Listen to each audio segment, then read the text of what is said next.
365 Sports is brought to you by BetterHelp. Give online therapy a try at betterhelp.com/365 and get on your way to being your best self. What are some things you want to keep the same about yourself or your life in 2024? Were you already crushing it? Think opposite of New Year, New You. Around New Year's, we get obsessed with how to change ourselves instead of just expanding on what we're already doing right. Maybe you finally organized one part of your space and you want to tackle another, or maybe you're taking your supplements every morning and now you want to actually eat breakfast too. Therapy helps you find your strengths so you can ditch the extreme resolutions and make changes that really stick. BetterHelp.com is helpful for learning positive coping skills and how to set boundaries. It empowers you to be the best version of yourself. It isn't just for those who've experienced major trauma. If you're thinking of starting therapy, give BetterHelp a try. It's entirely online, designed to be convenient, flexible, and suited to your schedule. Just fill out a brief questionnaire to get matched with a licensed therapist and switch therapists anytime for no additional charge. Celebrate the progress you've already made. Visit betterhelp.com/365 today and get 10% off your first month. That's BetterHelp, HELP.com/365. This episode is brought to you by Marvel Studios Echo. All episodes streaming January 9th, only on Hulu and Disney+. Rated TV MALV. Viewer discretion advised. Maya Lopez has betrayed her mentor, the notorious Kingpin. Now on the run, she returns to her hometown to prepare for the biggest fight of her life. Don't miss Marvel Studios' hardest-hitting series yet. An epic 5-episode event. Marvel Studios Echo. All episodes streaming January 9th, only on Hulu and Disney+. This is a Rogue Media Network podcast. Caroline, you should tell them about the newest thing that Bloody Happy Hour is doing. A Patreon. It's a Patreon. What is that? That means you're basically like a VIP member, and you get some perks. You maybe get like merch a little earlier. You get exclusive merch. Exclusive merch. You could get first dibs on signing up for a live show. You get episodes with no commercials. You get our video because our video is no longer available on YouTube. It is only on Patreon. And the most important to me is you get videos of our live shows, but also bonus episodes each month. But if you're on a Patreon, you're VIP, you're going to get more. Because I always have a lot of details I want to go to. I can law-splain. I might read a book. This is also going to be the exclusive place that Dirty Chat is going to go to. In order to hear the full content, it's going to be Patreon. Where do they go again? Patreon.com/BloodyHappyHour.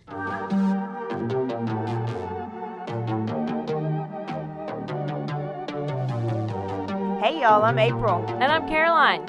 And this is your Bloody Happy Hour. Caroline, are you ready for this? This is your newest guilty pleasure. It's the bloodiest part of your week.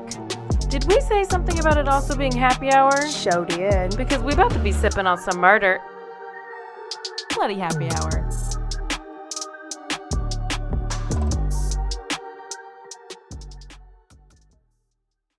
Hey y'all, this is April.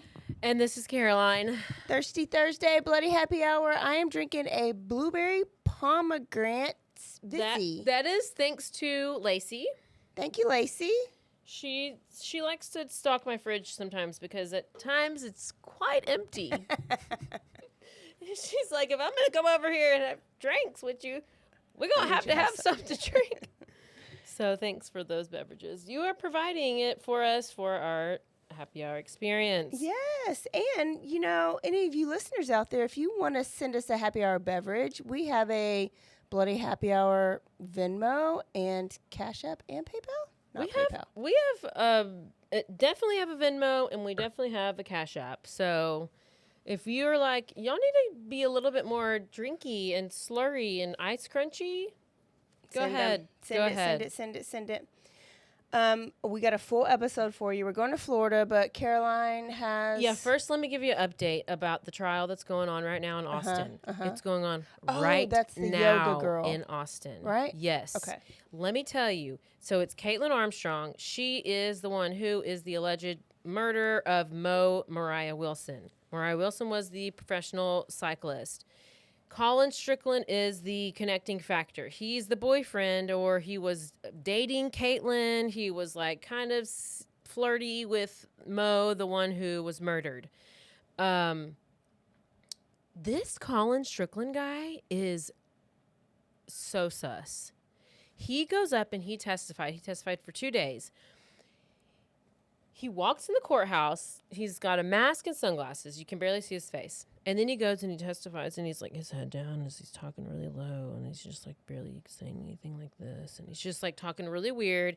He leaves the courthouse the first day. He's walking, and he's very tall and lanky. He's like a build of a swimmer, but he's like walking. He's like a forward lean walk. And so it's just very awkward.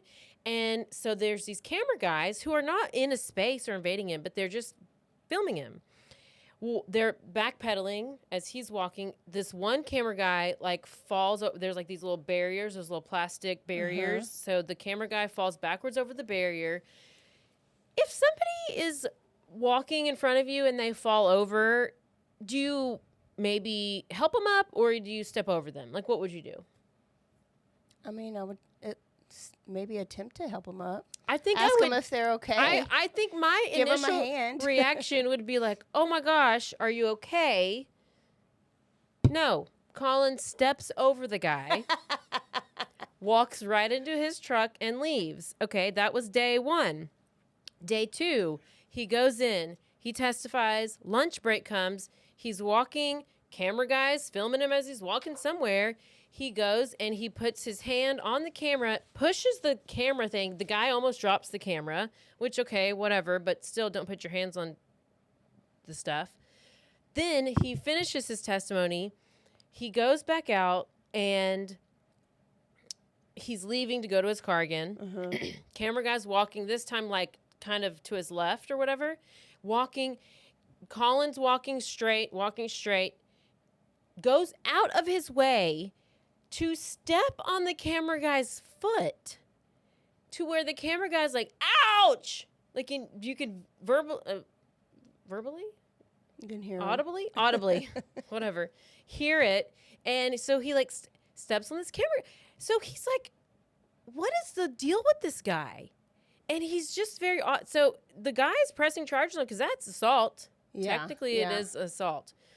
And he just has this very weird demeanor about him. And it's like, why? What do you think? Why is that necessary? If you're, he's trying to be low profile. I get it. He's basically the cause of this murder. I get it. You don't want to be there. I get it. But social anxiety. These people they weren't like aggressively paparazziing in your face. They were just, they had their distance, and they were just like 2 of them. It's not like you were bombarded. I don't know what to think about it, but we are in the middle of the trial. It's supposed to last until around Thanksgiving. She had a couple of friends come up on the stand and testify, and they were like, yeah, I heard her once say that she wanted to kill her. And I mean, it's very obvious that she did it. She had plastic surgery. She did the Costa Rica thing. She came back, whatever. There's blood on the bike. There's her DNA. Caitlin's DNA is on the girl's bike who she killed. Yeah. All this stuff. There's a Ring camera footage of the shots.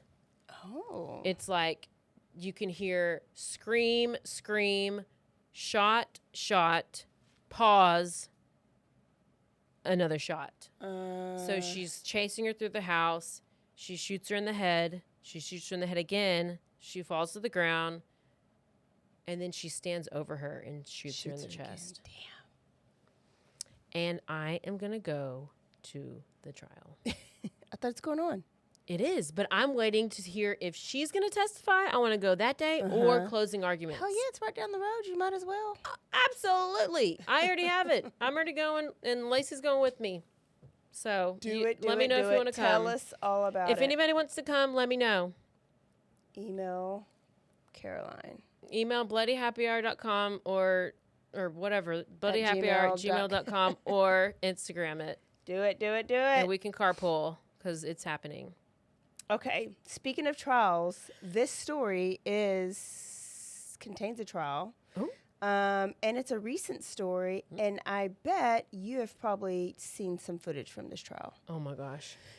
So let's go to Florida, and let's meet a guy named Ronnie O'Neal III. Ring any bells? Sounds like a football player. He is not. But did a story of some O'Neals before. Okay. Remember the High Five episode? Yes. The group? And then the two brothers killed. There was one brother that killed a girl like in DFW area, and then one in the Houston area. Mm-hmm. Their last name was O'Neal's. And it was Russell and Ronald. So I think there's a lesson. Just don't marry a R. O'Neal, because they're going to kill you. I almost called you Rachel again. Remember when I used to call you Rachel? I get that randomly. I don't know. And I get Maybe because I said R. Christine or something. Anyway, we're going to have to come up with a list, because the list is growing. Because not only is it if you have a cat, if you're a nurse. Yeah. What was the other one? Don't marry Utah. an O'Neal. Utah. And now an O'Neal? Yeah. Okay. Okay, so Ronnie O'Neal III, also a red flag. Oh, gosh. Was born in 1988, grew up in a Christian household. He tried to go to the military after high school, but could not pass the entrance exam, so probably wasn't very smart. Oh, shoot.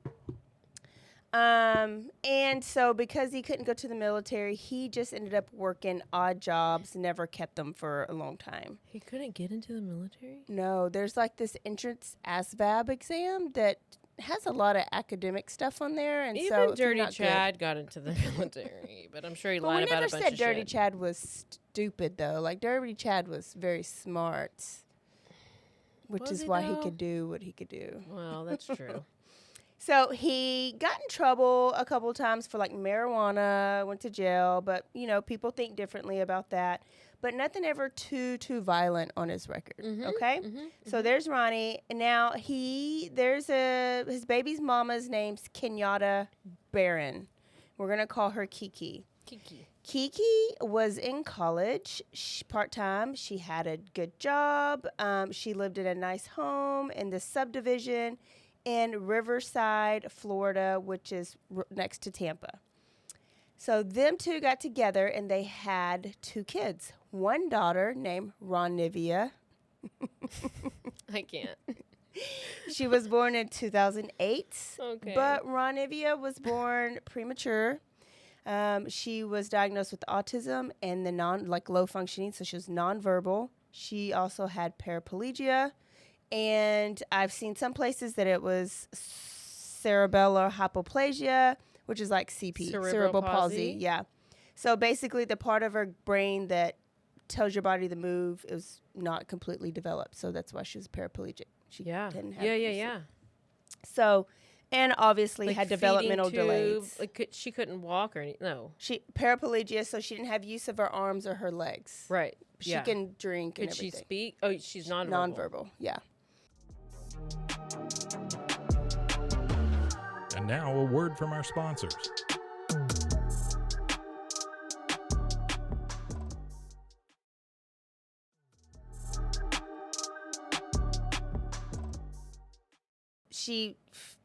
She knew things that were going on. She would react. She would communicate with a just kind of assistive technology or sign language. I think she had some use of like her hands, so she had some sign language.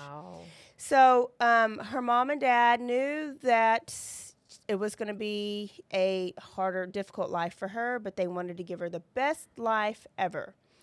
Did she live in like a nursing home or had to? Lived at home. So they just nursed or cared for her. I mean, so they had some kind of. There wasn't like any medical issues. She didn't have like tubes or anything in her. She did go to a special school, and probably was like just in a wheelchair. Oh, yeah. Okay. So a lot of families do choose to put them in a home because it's a lot of work, and a lot of families are taking it on. So. But she could eat out of her mouth. Yeah, she can eat stuff. and everything. Yeah. She knew what you're saying. Like she would react. She had a total personality. Because I had a sister who had it, but she was completely bedridden. But she lived till she was 12. Yeah.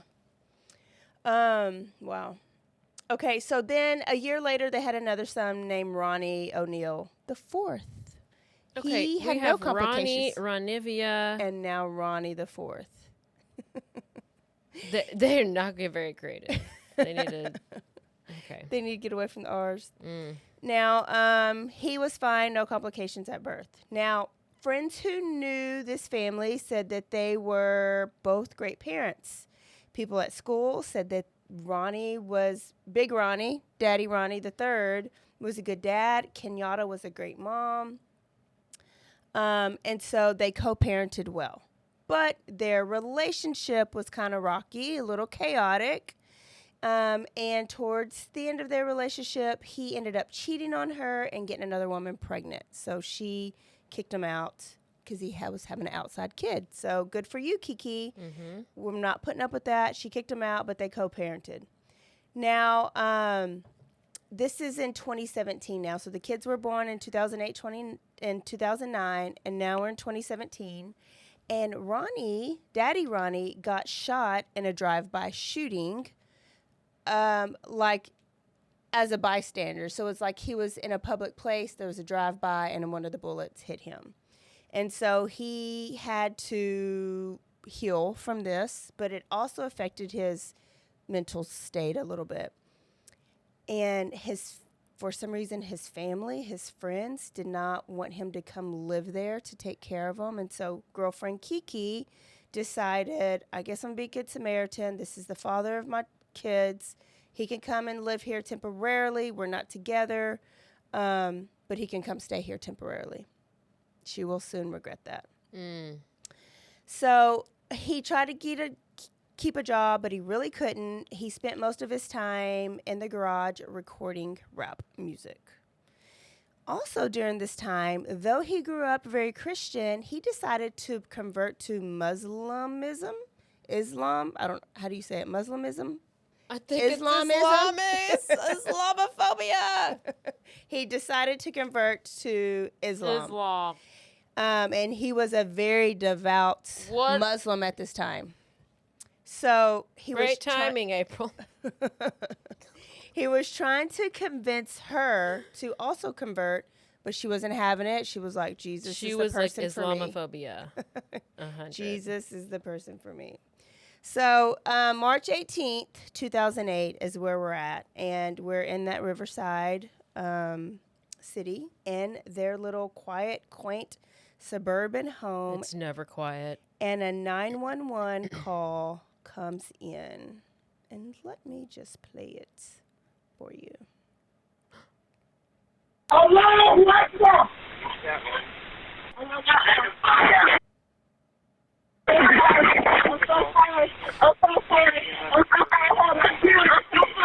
Ma'am, hello. Ma'am.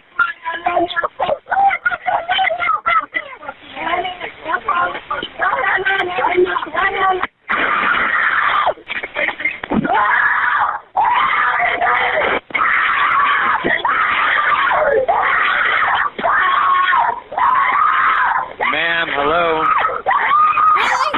Hello. She did. I remember that. Right now, come out here and help me kill this bitch. Now! Hello, what's up?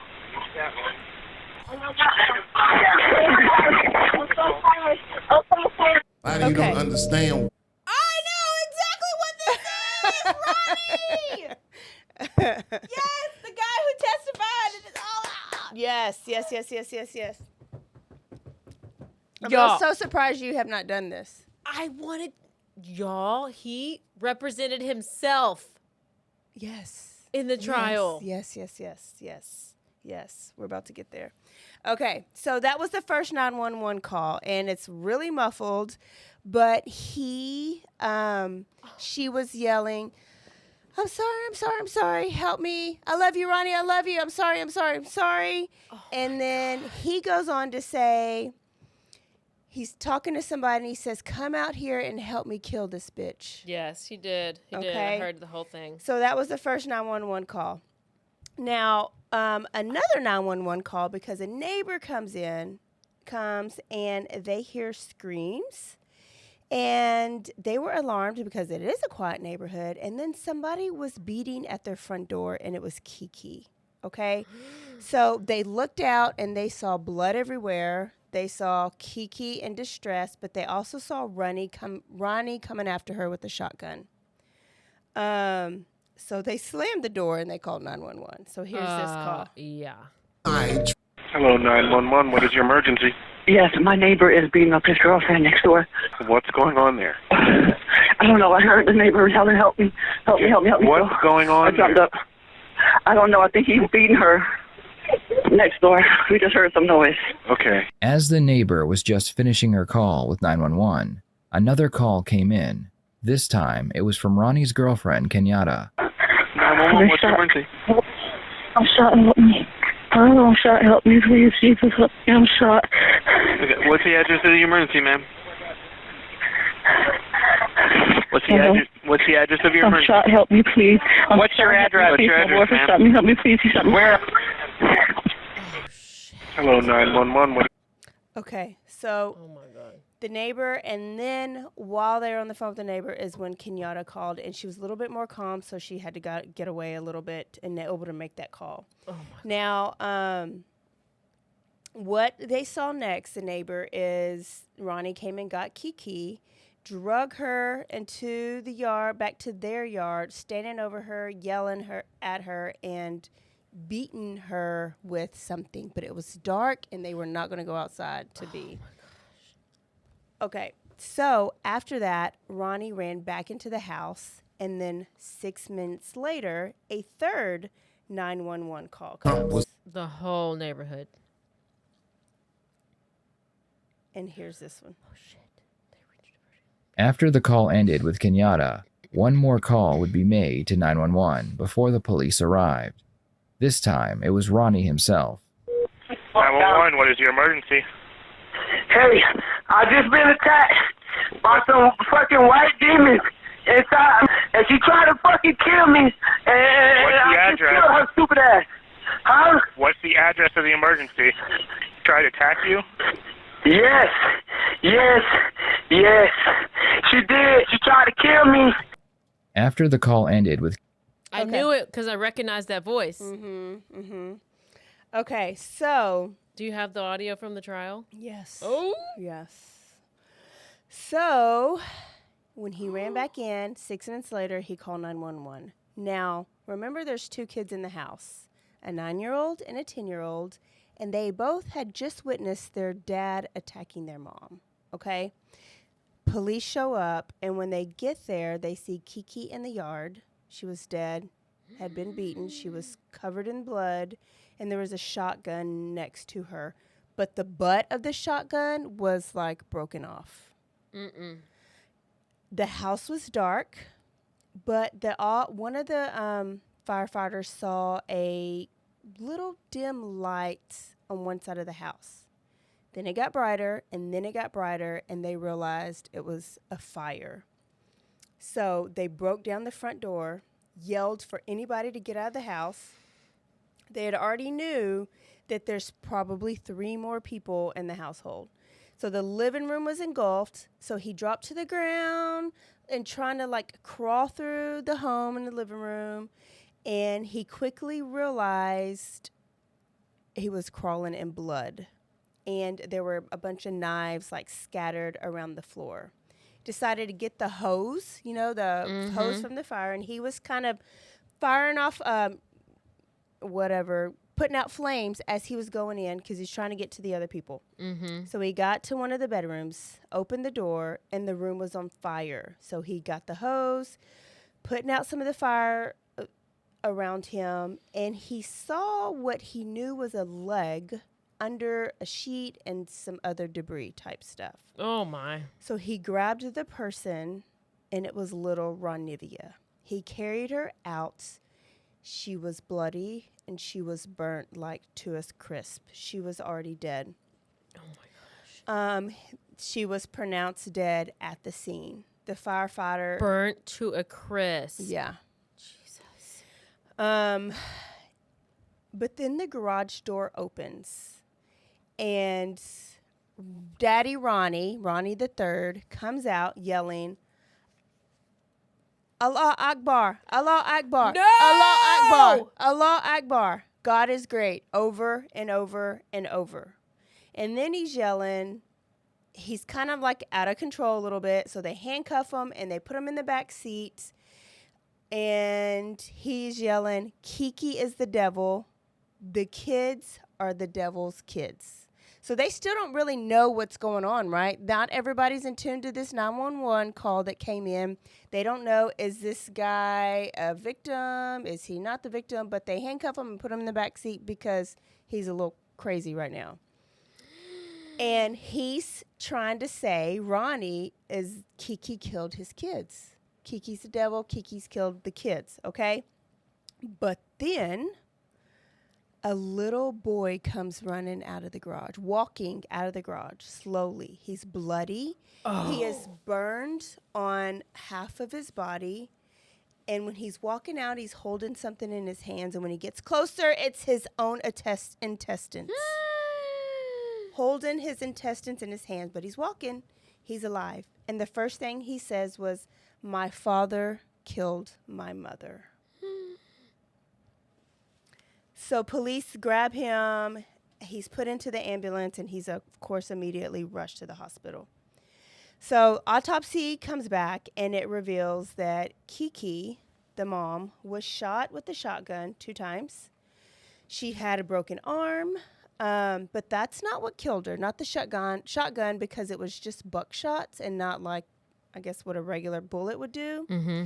She was actually beaten to death with the base of that shotgun, that hard, wide, like wooden end. She had 15 separate lacerations to her skull, her face. Oh, her my gosh. teeth were gone, and she actually died of a severe brain hemorrhage. It was ruled homicidal violence. Clearly. Roni'Niveya, the daughter with special needs, had several knife wounds to her. Axe wounds also to her head, neck, and torso, and her foot. And her spinal cord had been severed, but her body was fully burned all over, also ruled homicidal violence. Ronnie IV was taken to the hospital. He had emergency surgery. He had been stabbed in his neck, chest, stomach, and extremities, and was burned on 30% of his body and disemboweled. Oh, shit. Were outards, and Innards that's were outards. why he was holding his intestines in his hand. But he survived. After all those surgeries, he survived. He had multiple skin grafts. He had to go through tons and tons of physical therapies and, of course, like emotional therapies and counseling, but he recovered. And when he was able to, he told the story of what happened. So he said it was a school night, and he was in bed. And him and his sister were getting ready to go to sleep. It was kind of late, but he heard a bunch of yelling. And his mom and his dad had been arguing a lot, and so he figured it was about religion because his dad had been ranting about his religion a lot lately. And he was yelling the Allah Akbar, okay, trying to force Kiki to say that's what they were ranting on the planes at 9/11. Oh yeah, probably. Mm-hmm. And that's what all the people are ranting right now. In Hamas or whatever it's called. Yes. God is great is what it translates to. God is great, but I mean, they have different God, I guess. I mean, right? Like, they have different rules for their God. Clearly. Yeah. And not all of them, because there's a group of Muslims that are the nicest people that you know, that even like believe in Jesus. They just have a different, it's like saying all Catholics or whatever. There's some Muslims that won't do things that Christians will do every day because they have the true fear of their God, right? Where Christians will do all the things. We'll smoke, we'll drink, we'll do all the 10 commandments because we know that our God will forgive us, where these Muslims are like, I'm way too scared of my God to do that because But then they like go and they're like, oh, I'm going to Some. suicide bomb everything.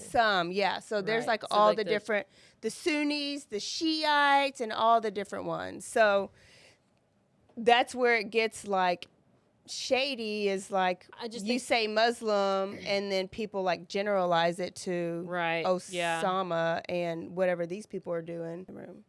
And he heard her run into his sister's room and hide in the closet. And then that's where she had made that first 911 call where she was screaming, that first one we heard. The muffled, really crazy one. And that call, you hear him say, "Help me kill this bitch." Well, that is Big Ronnie talking to Little Ronnie. He had went and got Little Ronnie, put the shotgun in his hand, put his finger on the trigger, and tried to force him to shoot his own mom. Yes. Ronnie later says that he could not remember if the gun went off or not. Now, his dad told him to go to the garage and get his hunting knife. So little Ronnie goes to the garage, and then he sees his mom run out the front door. And this is when Ronnie shot her in the back. So Daddy Ronnie shot her in the back when she was running out the front door. She made it to the neighbor's house, banged on the neighbor's door, and that's when he came and grabbed her, drug her to the yard, and beat her in the front yard. Shit. 365 Sports is brought to you by BetterHelp. Give online therapy a try at betterhelp.com/365 and get on your way to being your best self. What are some things you want to keep the same about yourself or your life in 2024? Were you already crushing it? Think opposite of New Year, New You. Around New Year's, we get obsessed with how to change ourselves instead of just expanding on what we're already doing right. Maybe you finally organized one part of your space and you want to tackle another, or maybe you're taking your supplements every morning and now you want to actually eat breakfast too. Therapy helps you find your strengths so you can ditch the extreme resolutions and make changes that really stick. BetterHelp.com is helpful for learning positive coping skills and how to set boundaries. It empowers you to be the best version of yourself. It isn't just for those who've experienced major trauma.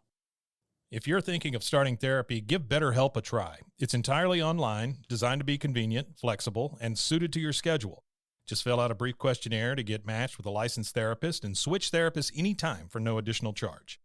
Celebrate the progress you've already made. Visit betterhelp.com/365 today and get 10% off your first month. That's BetterHelp, HELP.com/365. Join me, 48 Hours correspondent Erin Moriarty, on my podcast, My Life of Crime, as I take on true crime investigations like no other. This season, I'm looking into the labyrinth of crime and secrets within families. I'm cutting straight to the evidence and talking to the people directly involved, including investigators and the families of victims. Listen to My Life of Crime with Erin Moriarty wherever you get your podcasts. When Big Ronnie ran back into the house, he ordered Little Ronnie to walk in circles and chant Allah Akbar in circles. Then he went into the garage and he got an axe. Okay? He hit Roni'Niveya, went to his sister, where his sister was. He hit Roni'Niveya with the axe in the back. She was laying on her stomach. He was making Big Brother watch this. So Big Brother testified that when he hit her in the with the axe, a tear went down her face, but she said nothing because she was nonverbal. And then he hit her in the neck with the axe, severing her spinal cord, and then one last whack in the back of the head. He said that is when her eyes rolled backwards. Then he ran, tried to run away, and his dad grabbed him. He ran when he saw his dad stabbing Roni'Niveya over and over and over, okay? So then his dad came after him, chased after him with the knife, saying, God is my father, and viciously stabbed Ronnie and gutted him. But Ronnie's still alive, remember? Yes, so I know. He watches his dad go to the garage, get his gas can, pour it all over his sister, pour it all over him, all over the house. Then he sees his dad go get a lawnmower, wheel it into the house, take off the gas cap, dump it over so that all the gas is falling out. Okay? He mower. The lawnmower. He lawnmower over? He tipped the lawnmower over so that all the gas will fall out. Oh, he didn't actually No, lawnmower. he did not mow over her. Well, that's surprising. Okay, and then he got matches and Kleenex, lit up the Kleenex, threw it on all the little bitty gas piles What in the house. time frame is all this happening in? Quickly, because the cops hadn't even got there yet. Oh my gosh, he's on another level. And probably, hopefully, a lot of Moving drugs. quick. And Moving quick. Psycho. Oh my gosh. So police investigated after all this, and there were no open CPS cases. They were looking for like a history of abuse or, domestic disturbances or like drug abuse or anything. All they can find is a little bit of marijuana charges. There was a domestic disturbance 3 years ago where he threw like a wrench on the windshield of her car because she wouldn't let him drive the car. But that is it. And teachers and everybody said that they were good parents. Like, he was a very devout father. Oh, my gosh. Ronnie was charged, Ronnie III, Daddy Ronnie, was charged with 2 counts of first-degree murder, attempted murder, arson, and resisting arrest. He was taken to jail, but then immediately deemed unfit to stand trial and taken to a hospital. Of course. So 3 years Until goes he by. stands trial. 3 years, and he's finally been deemed fit to stand trial. And he is facing punishment of execution, which I didn't know this. In Florida, you have the electric chair or lethal injection. I don't know, because Florida's changed their whole. They recently, after Nicholas Cruz, and you didn't have to have a unanimous. No, for the Nicholas Cruz trial, you had to have unanimous vote to get the death penalty. They had one juror hold out. That's why he did not get the death penalty.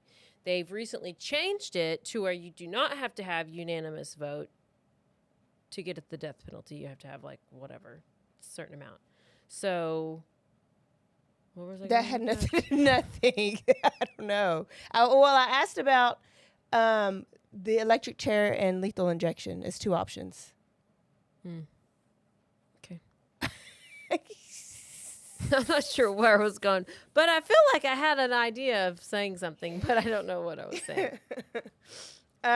Well, I had looked it up because it said that on something I was listening to, and I looked it up, and it says you like, have 2 options. But why don't we ever do the electric chair, I wonder? I don't know. Oh, maybe I was just saying that maybe it's changed recently since it's because maybe they just added. I didn't know they still did the electric chair. They did. Well, they added it in 2000, and I couldn't see that they've taken that option away. So I put in what execution options are there in Florida? Lethal injection and electric chair. I just don't know that they ever really choose that. Oh, I would love for that guy to get the electric chair. So that's what he's facing. Now, we're about to go to a trial. Little Ronnie is still recovering mentally, physically, therapies, but like it's a struggle.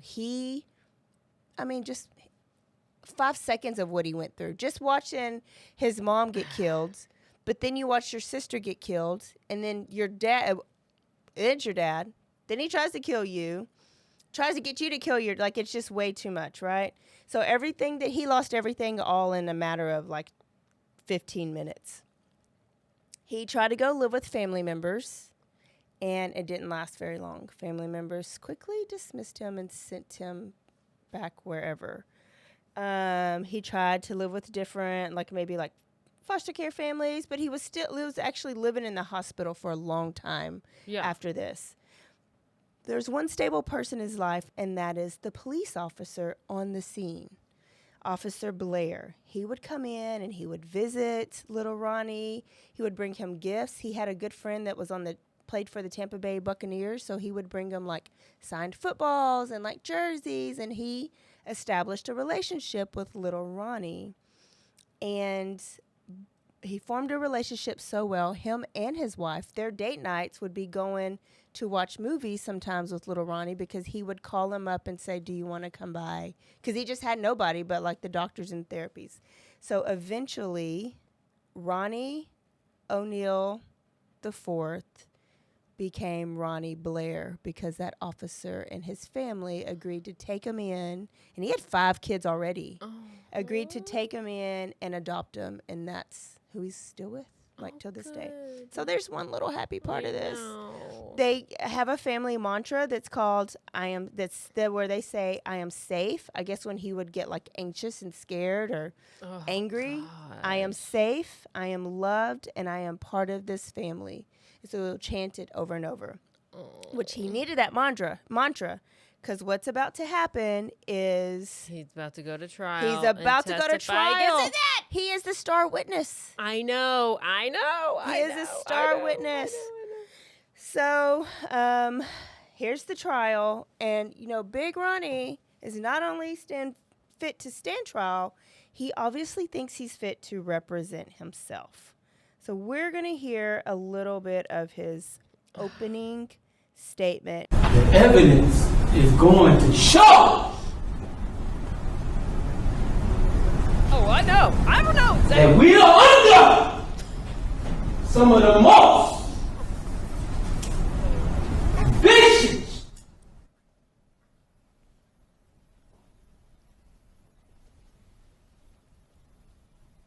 lying,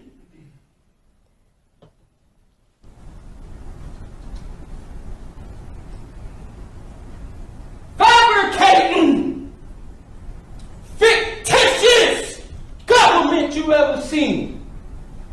And this is him as his own attorney. Do you say that?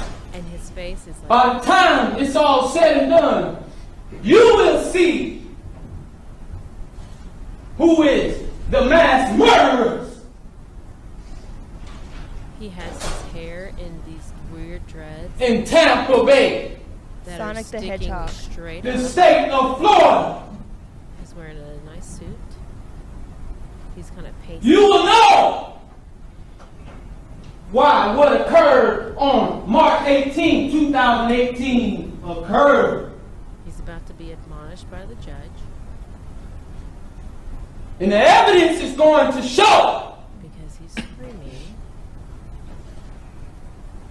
that law enforcement tampered with evidence to meet their such high burden of proof. Ronnie's approach to this case was to show that most of the evidence that was against him had been falsified. He believed that if he could poke holes in the prosecution's case, that he would receive a not guilty verdict, or at least a mistrial. Because originally, it wasn't enough. So we had to tamper with evidence. Since it was such evident already, but we still had to tamper with evidence. The evidence is going to show my son did not see me murder his mom. The evidence is going to show he did not see me shoot his mom. Mean mugging the evidence is going to show my son said many things that are not true. Staring at the prosecutor. The evidence is going to show that I called 911 during Kenyatta Barron's 911 call. But all of a sudden, it ends up after I called Kenyatta, after Kenyatta Barron's call was made. Now I'm calling 911. Bruh. But originally, I called 911 without even knowing she called 911. During her call, my son did not witness me viciously beat his mom to death. No. Sure The biggest piece of evidence against Ronnie was the testimony of his son. His son claimed that he had seen everything his father had done before his father tried to take his life. Ronnie continues reciting his opening statement, doing his best to mimic every episode of Law & Order he has ever seen. The evidence will show that the state cannot prove that I premeditatedly killed anyone because I didn't have any time to reflect or plot and plan as if everything happened suddenly and spontaneously. I responded out of pure instinct and heat of passion. He literally just confessed. Eliminating any kind of premeditated design. And let me just say, the evidence will show that since the state plans to kill me, if they can say that I killed my family unjustly, they plan to premeditatedly kill me. So they cannot say or deny me the right to premeditatedly kill Kenyatta Barron if she killed my children. What you have said? Ronnie's son takes the stand and gives his testimony of what happened. After Ronnie's son gave his testimony, Ronnie decided to put his son through a cross-examination. So bad. I saw this. Oh gosh. It's so bad. Here we go. How you doing? Good. It's good to see you, man. Good to see you too.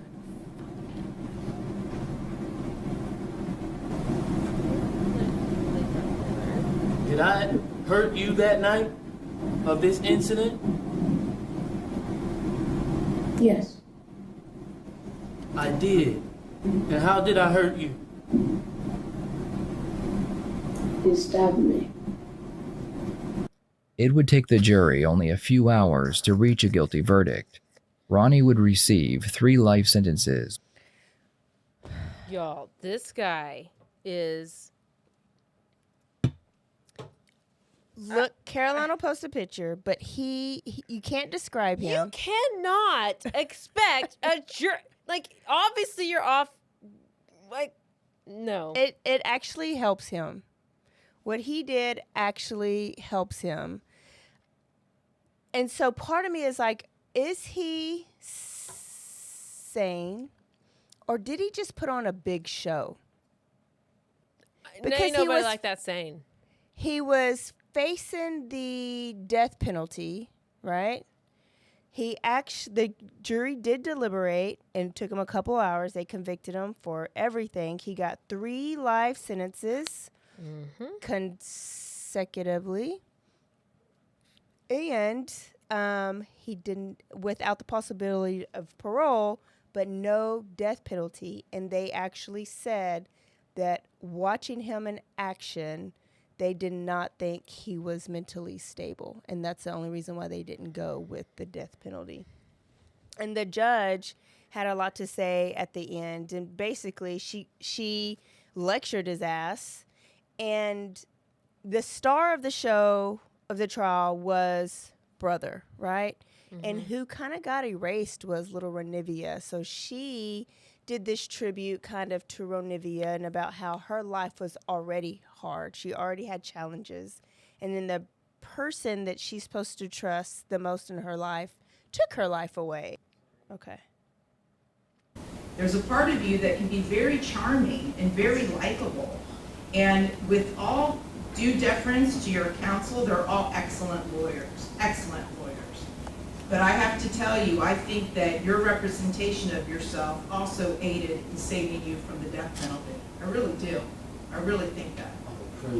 I could be wrong, but that's just my best guess. However, well, you're welcome, Mr. O'Neal. I'm just telling you the truth as I see it. Yeah. However, he's like, 19 years I've been at this job. I've seen human beings killed at the hands of others in every way imaginable. You name it, I've seen it. Shootings, stabbings, drownings, suffocatings, blown apart by cars in DUI manslaughter cases, horrible things. This is the worst case I have ever seen as far as the facts go.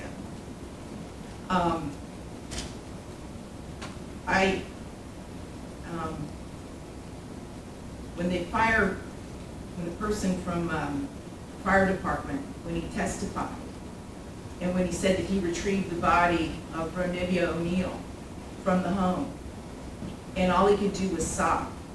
It took every ounce I had not to start sobbing too. Because there is no way any person with any feeling could have witnessed or seen the photos of what occurred that night and not be haunted for the rest of your life. I know I will be. For the rest of my life, I'll be haunted by what I saw as far as the evidence and just the abject cruelty of it all. On count one, Mr. O'Neal, I will adjudicate you guilty, sentence you to life in prison with a minimum mandatory of life in prison without the possibility of parole. Count two, I will adjudicate you guilty, and adjudicate you guilty on count one as well. Count two, adjudicate you guilty, sentence you to life in prison without the possibility of parole, consecutive to count one. On count three, I'm going to sentence you on the attempted murder, adjudicate you guilty, sentence you to life in prison, running consecutive to counts 2 and consecutive to count 1. On count 4, on the arson, first-degree dwelling, I will adjudicate you guilty, sentence you to 30 years Florida State Prison to run consecutive to counts 1, 2, and 3. On count 5, aggravated child abuse, I'm going to adjudicate you guilty, sentence you to 30 years in the Florida State Prison to run consecutive to counts 1 through 4. Adios. On count 6, I'm going to adjudicate you guilty to aggravated child abuse, sentence you to 30 years in prison to run consecutive to counts 1 through 5. And on count 7, resisting arrest without violence, I will adjudicate you guilty, sentence you to time served. Credit for time served is 1,224 days. You have 30 days to appeal the judgment and sentence of the court. In his closing statements, before he was sentenced, in his closing statement, like his last thing was, I'm not sorry for what I did, and I'm not for what I didn't do, and I'm not sorry for what I did do. Yeah, and that was what it. I did do. Amaha Akamalar. Whatever the hell. Jesus, take the wheel with this stuff. So there is freaking Ronnie O'Neal, never dated O'Neal, but that was horrible. I mean, that was horrible. That's horrible. I just remember seeing the footage of that trial, and I was like, what is this case? And it was just like random clips of him yelling like that and doing his prosecutor impersonation or whatever. He was defense attorney. He would yell, he would cuss, so he did get reprimanded a lot. There's a lot of footage if you're just interested in it.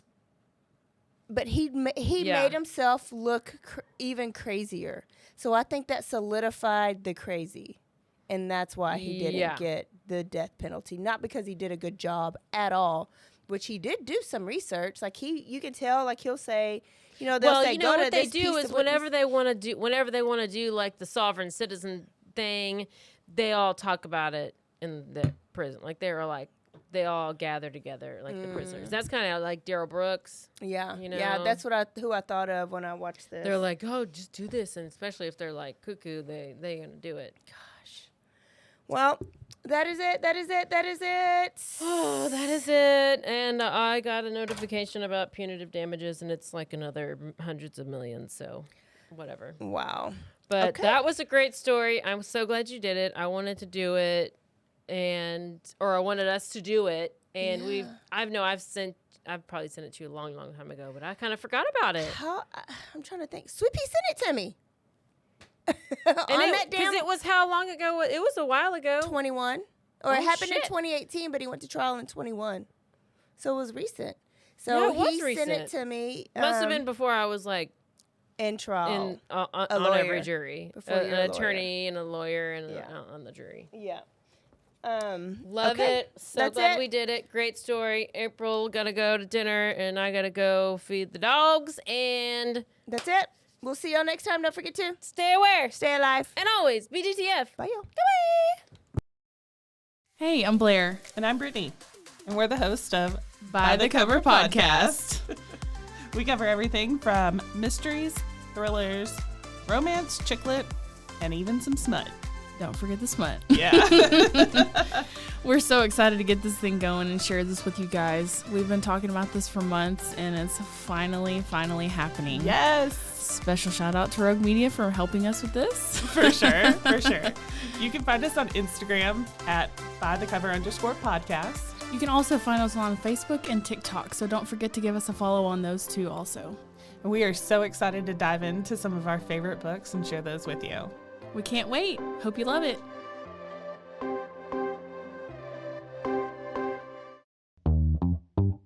Hi, and welcome to Bustles and Bangers with your hostess, Rachel and Christopher. I love it when you say my name.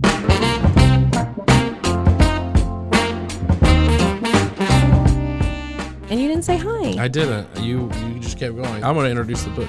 I'm not reading it. It's because I don't like reading. Girls like cowboy butts, and those jeans don't hide anything.